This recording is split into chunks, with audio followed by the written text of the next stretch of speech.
रोजच्या पोह्याचा कंटाळा आला असेल तर हा 10 मिनिटात तयार होणारा हेल्दी आणि टेस्टी नाश्ता नक्की ट्राय करा.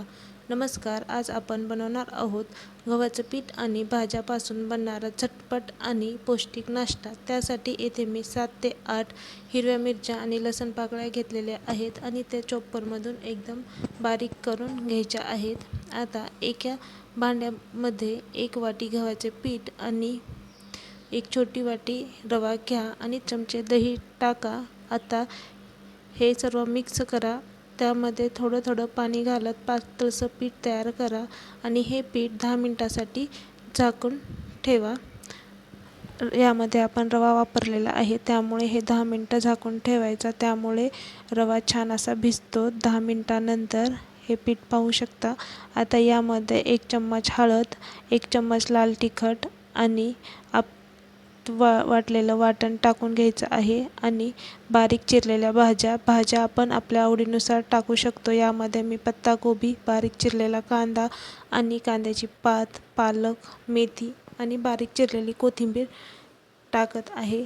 आपण आपल्या आवडीनुसार यामध्ये कोणत्याही भाज्या ॲड करू शकता. चवीपुरते मीठ घालून सगळं मिक्स करा. पीठ घट्ट वाटत असेल तर थोडं पाणी घालून ॲडजस्ट करा.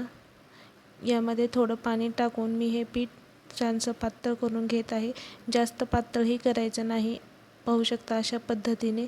आता तवा किंवा पॅन गरम करून घ्या. त्यात थोडे तेल घाला.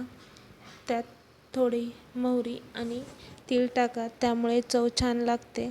आता त्यामध्ये तयार आपले पीठ पसरवून घ्या.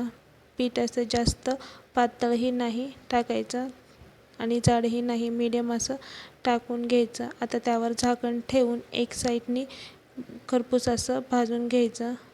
आता हे थालीपीठ दोन्ही साईडनी खरपूस असं सोनेरी आणि क्रिस्पी होईपर्यंत भाजून घ्यायचं. अशा तऱ्हेने हा गरमागरम नाश्ता सॉस किंवा दहीसोबत सर्व करा. खूप टेस्टी लागतो.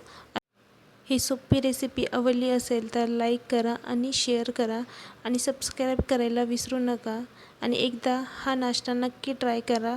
एकदा ट्राय केल्यानंतर तुम्ही पोहे विसरून जाल. कमेंटमध्ये सांगा कशी झाली होती. आणि चॅनलला नवीन असाल तर अशा सोप्या रेसिपी पाहण्यासाठी चॅनलला नक्की सबस्क्राईब करा.